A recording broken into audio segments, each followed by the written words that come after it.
আমরা গরম কোনো কথা বলতে চাই না, গরম কোনো দাবিও নিয়ে যেতে চাই না, কিন্তু কতকের নানান ধরনের কর্মকাণ্ড দেখে মনে হচ্ছে যে তারা আমাদেরকে আন্ডার এস্টিমেট করছেন, যে মনে হচ্ছে যেন যে আমরা কিছুই বুঝতেছি না আর ওনারা সব বুঝতেছেন। বর্তমান এই যারা দায়িত্বের মধ্যে আছেন এর মধ্যে কতকে আমরা দেখেছি মার্কিন যে যৌন উপনিবেশবাদ এই দেশের উপরে চাপিয়ে দেওয়ার প্রচেষ্টা, এই উপনিবেশবাদ চাপিয়ে দেওয়ার জন্য কতকে বিভিন্ন মন্তব্য করছেন। ডক্টর দেবপ্রিয় ভট্টাচার্যের বক্তব্য আমরা শুনেছি। আমাদের যারা ভিন্ন পরিচয় থাকে এলজিবিটিকিউ তারাও অসহায় বোধ করছে ইদানিংকালে, এবং সাম্প্রদায়িকতার কথা বললে আমরা শুধু হিন্দু সমাজ বুঝি বড় করে, এটা ঠিক না। আহমেদিয়াদের উপরে বড় আক্রমণ হয়েছে না, আহমেদিয়াদের উপরে বড় আক্রমণ হয়েছে। সবচেয়ে বড় কথা যে এলজিবিটিকিউ যারা বিভিন্ন ধরনের ভিন্ন তৃতীয় লিঙ্গ বলে আমরা পরিচয় করি তারা খুবই অসহায় বোধ করছে, এগুলি মনে রাখতে হবে। কিছুদিন আগে আমরা শারমিন মুর্শিদের বক্তব্য শুনেছি, সারা হোসাইনের বক্তব্য শুনেছি। তারা আমাদেরকে নতুন নতুন ফরমেশনে কথা শোনাচ্ছেন, তারা আমাদেরকে বুঝাচ্ছেন যে এখন আমাদেরকে ইউনিফর্ম ফ্যামিলি কোড আমাদের জীবনে বাস্তবায়ন করতে হবে।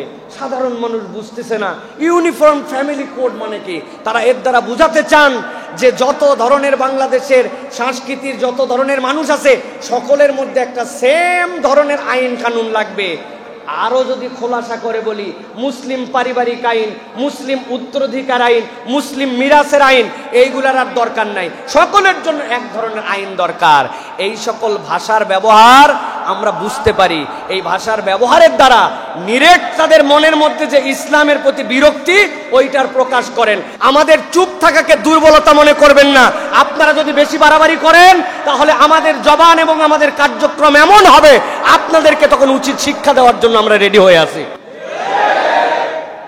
আপনারা সমকামিতার বীজ ঢুকাতে চান, অন্তর্ভুক্তিমূলক আমরা গভর্নমেন্ট করতে চাই। আমরা বুঝি অন্তর্ভুক্তি দ্বারা আপনারা কি বুঝাতে চান। রাসূলুল্লাহ সাল্লাল্লাহু আলাইহি ওয়াসাল্লামের পরে কোনো নবী নাই। এরপরে যদি কেউ নবী আছে বলে, সে যে বলবে সে মুসলমান নয়। বাংলাদেশে হিন্দু, খ্রিস্টান, বৌদ্ধ যারা আছে তাদের যে অধিকার সেই অধিকার নিয়েই তারা থাকবে। আমাদের তাদের সাথে কোনো বিরোধ নাই, কোনো আপত্তি নাই, কিন্তু মুসলমান পরিচয় নিয়ে থাকতে পারবে না, কাফের পরিচয় থাকতে হবে। আপনি অন্তর্ভুক্তির দ্বারা সমকামিতা বুঝান, অন্তর্ভুক্তির দ্বারা আহমেদিয়া জামাতকে বলেন যে তারাও এখন বিপদের মধ্যে আছে, অতএব তাদের বিষয়গুলো আমাদেরকে দেখতে হবে। সমকামীরাও টেনশনে আছে, এই টেনশন দূর করে দিতে হবে। আমরা ছাড় দিয়েছি, কিন্তু তার মানে এই নয় যে আমি আমার ধর্মে, ইসলামে, আকীদায়, আদর্শে, কোরআন সুন্নাহয় ছাড় দিব। কখনো বাংলাদেশে কোন আহমদিয়া, সুন্নিয়া জামাত মুসলমান পরিচয় থাকতে পারবে না। থাকবে, কিন্তু কাফের মুশরিক পরিচয় থাকবে। যারা তাদের পক্ষে কথা বলবে আমাদের জবান খুলালে আমরা আবার যেই রকম রক্ত দেওয়া দেখেছেন, এই রক্ত দেওয়া কিছুই দেখেন নাই। প্রত্যেকটা মুসলমান তাদের রক্ত দিবে, কিন্তু মুহাম্মদ সাল্লাল্লাহু আলাইহি ওয়াসাল্লামকে বেইজ্জত হতে দিবে না। এই জন্য আস্তে করে বলতেছি, এখন বুঝে চলেন, বুঝে কথা বলেন। অন্তর্ভুক্তিমূলক দ্বারা কি বুঝাতে চান? সমকামিতাকে প্রমোট করতে চান? আপনারা সেমিনারে যায় বক্তব্য দেন যে আপনারা আমাদের কাছে প্রস্তাব দেন, যা বলবো তাই শুনবো। এত সস্তা নয়। বাংলাদেশে প্রকৃত সংখ্যালঘু আমাদের হিন্দু ভাইরা নয়, খ্রিস্টান ভাইরা নয়, আমাদের অন্যরা নয়, প্রকৃত সংখ্যালঘু যারা নিরেট ইসলাম পছন্দ করে, ইসলাম মানে, তারা হচ্ছে বাংলাদেশে প্রকৃত সংখ্যালঘু। আমি হুজুর দাড়ি থাকার কারণে বিপদ, আমি হুজুরের টুপি থাকার কারণে বিপদ, আমি হুজুর ইসলাম মানার কারণে বিপদ। আমি আয়না ঘরে বিচ্ছিন্ন দুই একজনকে কেবল দেখেছি অন্যদের, আর প্রত্যেকটা মুসলমান দাড়ি টুপিওয়ালা এদেরকে বিভিন্ন ট্যাগ লাগায়া জঙ্গির নাটক সাজায়া ওদেরকে ভিকটিম বানানো হয়েছে।